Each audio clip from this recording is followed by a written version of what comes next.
Assalamualaikum warahmatullahi wabarakatuh. A'udzu billahi minasyaitonir rajim. Bismillahirrahmanirrahim.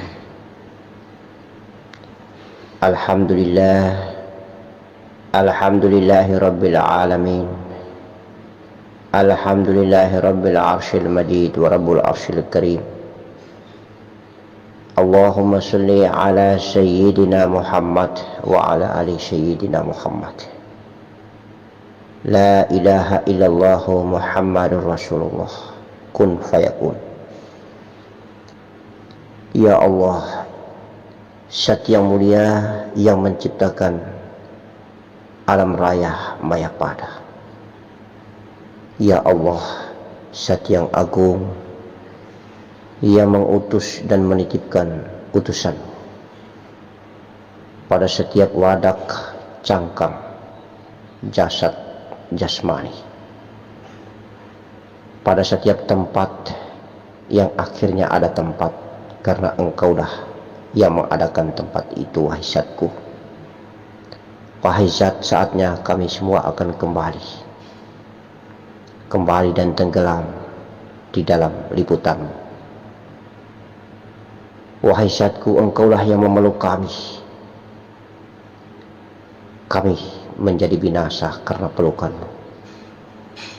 Wahai Zat, Engkaulah yang mencintai kami, dan kami membalas cinta itu. Terbenturlah cinta dengan cinta, maka hancurlah cinta kami. Tiada berarti cinta ini dibandingkan cinta-Mu, wahai Pencipta. Wahai Zat, Engkau yang agung, yang telah menzahirkan, yang telah mengadakan yang belum ada menjadi ada. Engkau mentajalikan diri-Mu, bagian daripada diri-Mu, dan akhirnya kami menjadi tahu dan mengenal. Sesungguhnya Engkaulah pencipta kami. Engkaulah yang mengadakan kami. Alam raya Mayapada ini hanyalah bagian daripada tajalli diri-Mu. Lalu kami berafal di atas punggung bumi. Kami bangga, kami bertakabur, kami berujub ria, seakan-akan kami adalah diri-Mu, diri Zat yang menguasai dan menciptakan segalanya. Padahal kami hanyalah bagian daripada diri-Mu. Karena tajalli-Mu, maka kami menjadi ada. Apabila Engkau tidak mentajalikan diri-Mu, kami menjadi tiada. Hidup bergantung nyawa akan mati, tetapi hidup bergantung Allah yang menciptakan nyawa tidak pernah akan mati. Karena Allah yang mentajalikan, Allah yang mengadakan sesuatu yang tiada menjadi ada. Allah yang mengafalkan sesuatu yang tiada bisa berafal menjadi bisa berafal. Maka wahai murid-muridku, ayahanda, bunda, dan anandaku yang Abah kasihi, jangan terkecoh, jangan menyampaikan dirimu bahwa engkau adalah diri sebenarnya diri, bahwa engkau adalah Zat, padahal engkau masih berada pada tataran nafs. Engkau masih berada pada level kolbi. Engkau masih berada pada level nyawa. Jangan sekali-kali engkau menyatakan bahwa ruh atau nyawa itu adalah Zat Allah. Apabila engkau mengatakan ruh atau nyawa itu adalah Allah, maka engkau hanya sampai pada tingkat nyawa. Padahal nyawa atau ruh itu hanyalah tajalli Allah, tajalli pertama Allah. Apabila engkau menganggap nafsmu itu, jiwamu itu adalah Allah, maka makommu sampai kepada makom nafs. Karena nafs atau jiwa itu hanyalah tajalli Allah. Dan apabila engkau sampai ke negeri rasa, lalu engkau mengatakan rasa itu adalah Allah, maka makommu, sampaimu hanya sampai pada rasa, sampaimu hanya sampai pada ciptaan Allah. Semuanya yang Abah sebutkan ini adalah tajalli Allah, tajalli Allah dan tajalli Allah. Apabila tajalli Allah, maka tajalli Allah itu bukan Allah. Allah yang mengunjungi tajallinya, Allah yang sampai pada tajallinya, dan tajalli itu bukan Allah. Allah itu laisa kamitslihi syai', tiada bisa terjangkau, tiada bisa terjangkau dengan ukuran apapun jua, kecuali hanya dengan tajalli pertamanya. Itulah rasa, itulah Nur Muhammad, itulah Ruh Muhammad, itulah nyawa. Nyawalah yang bisa sampai kepada zatnya. Nyawalah yang menyatakan diri yang tiada tetapi ada, ada tetapi tiada, yang tiada sama dengan makhluknya, yang berdiri sendiri, mukhalafatul lil hawadis, qiyamuhu binafsih, laisa kamitslihi syai'. Itulah zat yang sebenarnya. Hanya sebagian saja kita yang bernama nyawa ini dianfuskan, ditiupkan, ditajalikan. Hanya sebagian saja kita yang bernama jiwa ini, karena yang ditiupkan itu telah berada di dalam jasmani manusia, maka kita dinamakan nafs atau jiwa. Dan sesungguhnya nafslah yang berada di balik jasmani, dan sesungguhnya nyawalah yang berada di balik kolbi. Oleh karena itu hanya ada dua, hanya ada dua. Yang goiblah yang berada di balik kolbi ghadibun, yang nyatalah yang berada di balik jasad jasmani ini.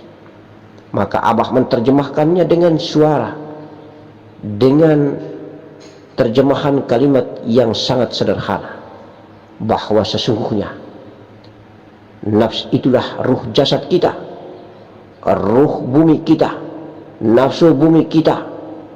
Nafs yang merupakan ruh bawaan daripada manik bapa dan manik ibu kita, sifat hewani dan nabati kita, yang sesungguhnya kita hari-hari mengambilnya dari makan dan minuman bumi. Maka kita mengafalkannya, kebanyakan mengafalkan sifat hewani dan sifat nabati. Sesungguhnya yang gaib itulah nyawa, yang gaib itulah yang berada di negeri rasa, dan negeri rasa itu ada di balik kolbi yang teramat sangat gaib, itulah bernama Godibun. Dan sesungguhnya apabila engkau sampai ke nyawa, maka hanyalah nyawa yang bisa berfana, tenggelam di dalam zatnya, zat yang tidak bisa terjangkau dengan materi akal, dengan materi otak, dengan materi pemahaman, dengan materi angan-angan. Sesungguhnya semua imajinasi, semua angan-angan adalah merupakan wadak, adalah merupakan cangkang tempat tinggalnya ruh bumi, nafsu bumi, ruh jasad yang diolah melalui proses perjalanan darah dari jantung.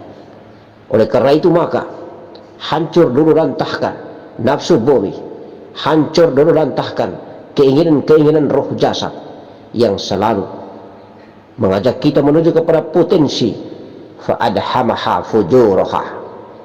Dan insya Allah apabila kita hancur dulu rantahkan, kita fana dan tenggelam di dalam ruh rabaniyah, maka ya ayyatuhan nafsul mutmainnah, sesungguhnya kita telah tenggelam di dalam jiwa yang tenang.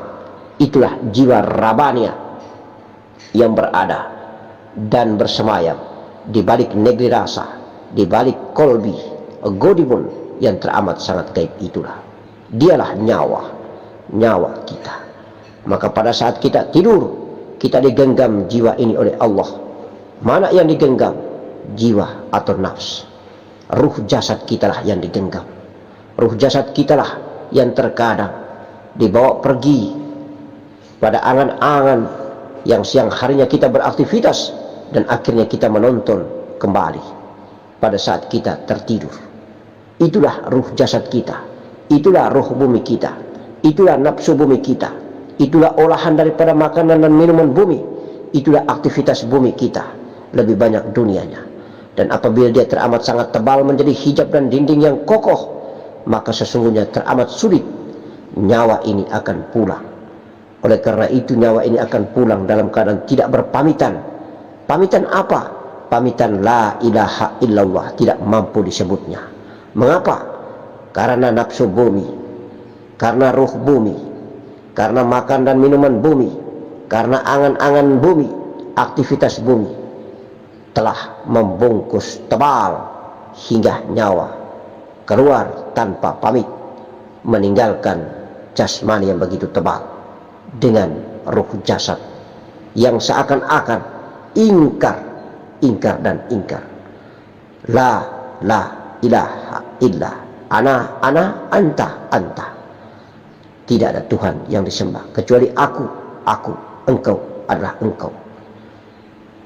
Akhirnya dia tersiksa dan disiksa apabila dipaksakan, diberangkatkan oleh Allah melalui malaikat Israil alaihissalam. Dan kita yang belajar hakikat laduni ini, Abah memohon kiranya mudah-mudahan Allah menuntun perjalanan kita melalui zat yang agung, melalui diri yang agung, melalui zat yang kita sembah dan kita sujudi, melalui zat yang kita akui sebagai Tuhan kita yang laisa kamitslihi, yang tidak bisa terjangkau. Dialah makom tertinggi di negeri Lahut, bukan di Jabarut, bukan di Malakut, apalagi di mulki tempat tinggal kita yang banyak kotor dan dosa ini.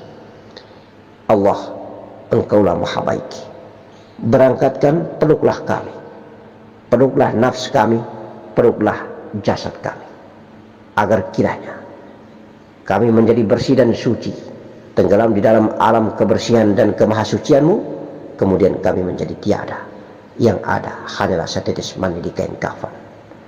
Jasad ini engkau muliakan, karena ini pun zahirmu, tajalimu ya Allah, tajalimu pada organ darah, daging, tulang, kulit bulu, urat jantung, ampun limpah hati dan paru-paru. Amin. Barakallah, barakah Rasulullah al-Karim. Semua murid-muridku yang Abah kasih dan Abah sayang, ayahandaku, bundaku dan anandaku. Amin. Assalamualaikum warahmatullahi wabarakatuh.